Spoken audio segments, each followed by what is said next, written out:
മല്ലിപ്പൊടി, മഞ്ഞൾപ്പൊടി, മുളക് പൊടി, ഇഞ്ചി വെളുത്തുള്ളി പേസ്റ്റ്, തക്കാളി, പച്ചമുളക്, മല്ലിയില, സവാള, കറിവേപ്പില. നമുക്ക് ചിക്കൻ ബിരിയാണിയാണ്. അതിനാവശ്യമായ ചിക്കൻ അവിടെ കഴുകി വെച്ചിട്ടുണ്ട്. സവാള വരച്ചാണ്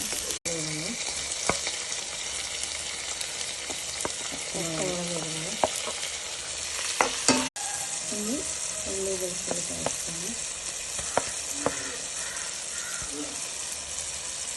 മുളക്. ഈ മസാലകൾ ഇടാം കേട്ടോ.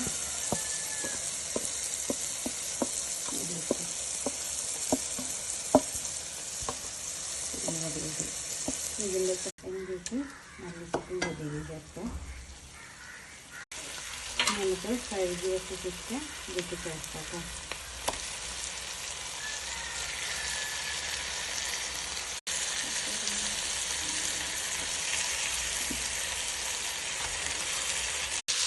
മാറ്റം വെച്ചിട്ട് കുറച്ച് കുറവുണ്ടായിരുന്നു ഇട്ട് ചേർക്കാം.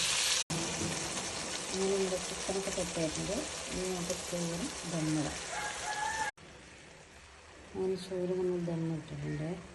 കുറച്ച് മല്ലി പുതിന കുറച്ച് നെയ്യ് മേലെ ആഡ് ചെയ്തിട്ടുണ്ട്. ഇനി നമുക്ക് മൂടി വെച്ച് കഴിക്കാം കേട്ടോ. ഈ 10 മിനിറ്റ് നേരം ദമ്മി കിടക്കട്ടെ കേട്ടോ. അങ്ങനെ നമ്മുടെ ബിരിയാണി റെഡി ആയിട്ടുണ്ട്. നമുക്കൊന്ന് നോക്കി വെക്കാം. ഇനി പുതിന ചമ്മന്തിയാണ്. അപ്പം അതിലേക്ക് ഇഞ്ചി, പച്ചമുളക്, മല്ലിച്ചപ്പ്, പുതിന, ഉപ്പ് കേട്ടോ. നമ്മൾ ഇൻഗ്രീഡിയൻസ് ഒക്കെ കുറച്ച് വിനെഗർ ആഡ് ചെയ്തിട്ട് നമ്മൾ മിക്സിയിൽ കറക്കട്ടെ കേട്ടോ.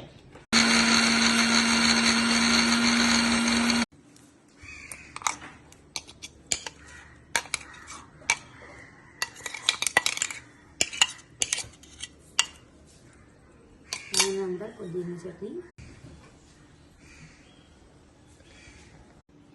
അങ്ങനെ നമ്മുടെ ചിക്കൻ ബിരിയാണി റെഡി ആയിട്ടുണ്ട്. നമ്മൾ ലഞ്ച് കഴിച്ചിട്ട് അങ്ങനെ എന്തെന്ന് പറയും ചേർക്കാം. ഇപ്പം നമുക്ക് നല്ല കോഴിമുട്ട മാറ്റാം. അച്ചാർ കൂട്ടി ജ്യൂസ് കിട്ടാനാണ് കഴിച്ചു നോക്കാം. അടിപൊളിയോ. അതേപോലെ നമുക്ക് പുതിന ചട്നി കഴിക്കാം.